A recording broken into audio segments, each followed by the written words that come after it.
আপনার মনের মানুষকে বা আপনার পার্টনারকে কোনো কারণবশত বশীকরণ করতে চান, আপনার বশে আনতে চান। তো আমি বলবো, সমস্যা যদি থাকে তবেই এই কাজটি করা ভালো। যদি আপনার সম্পর্কর মধ্যে কোনো সমস্যা না থাকে তখন এই কাজ না করাই ভালো। সমস্যা থাকলে করুন, নয়তো করার দরকার নেই।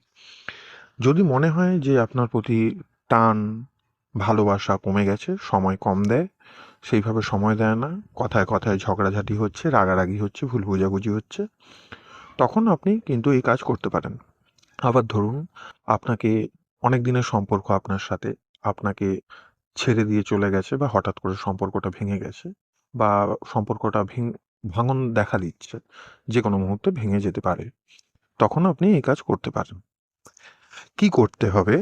আপনাকে এই কাজটি করার জন্য সামান্য দুটি জিনিসের দরকার পড়বে। হুম আপনি একটু খোঁজাখুঁজি করলেই পেয়ে যাবেন। যখন আপনি এই কাজ করবেন, অবশ্যই স্নান করে নেবেন। স্নান করার পরে ধোয়া পোশাক পরবেন, তারপরে কিন্তু কাজটি করবেন। এই যে আমি গাছটি দেখাচ্ছি, এই গাছটা যে আছে, কাটা মুকুট গাছ বলা হয় এটিকে। আমরা কাটা মুকুট গাছ বলে থাকি। এক এক জায়গায় এক এক রকম নামে এটাকে ডাকা হয়। হ্যাঁ, তো এই গাছের 7টি কাঁটা আপনাকে আপনার পার্টনারের নাম ধরে ভেঙে নিতে হবে।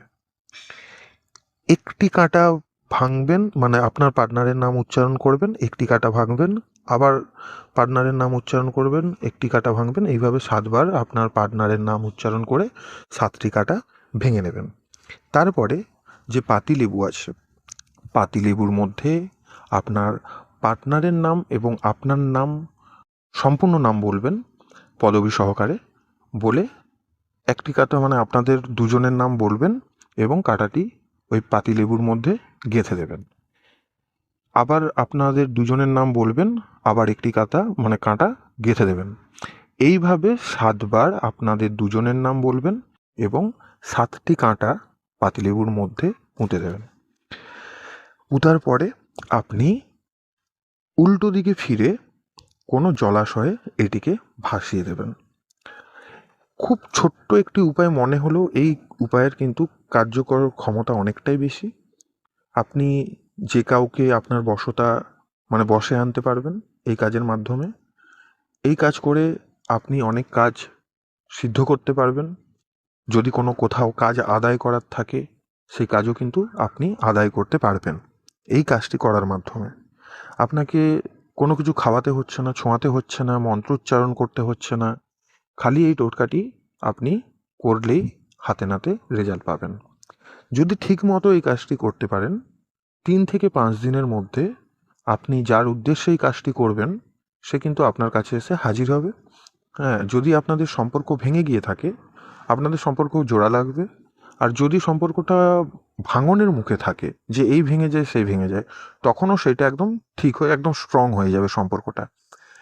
আর এই কাজটি বা এই বশীকরণ টোটকাটি স্বামী স্ত্রীর মধ্যেও করতে পারবেন, স্ত্রী হয়ে স্বামীকে করতে পারবেন, স্বামী হয়ে স্ত্রীর উপর করতে পারবেন, প্রেমিক হয়ে প্রেমিকাকে করতে পারবেন, প্রেমিকা হয়ে প্রেমিককে করতে পারবেন।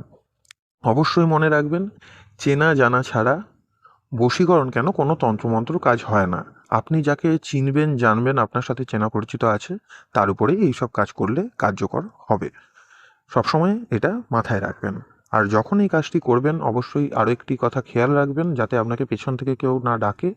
আপনি সম্পূর্ণ নীরবতার সাথে কাজটি করবেন, কারোর সাথে কোনো কথা বলবেন না, আর একাকিত্বে কাজটি করবেন, একা করবেন কাজ। সাথে কাউকে নিয়ে গিয়ে কোনো এই কাজ করবেন না। এই কাজ আপনাকেই করতে হবে। আপনার হয়ে যদি অন্য কেউ করে তাহলে কিন্তু হবে না, এটাও অবশ্যই মাথায় রাখবেন। এই কাজটি আপনি সপ্তাহে যে কোনো দিনে করতে পারবেন, এর কোনো বিশেষ দিন নেই। তো ছোট্ট একটি উপায়, আজ এতটাই।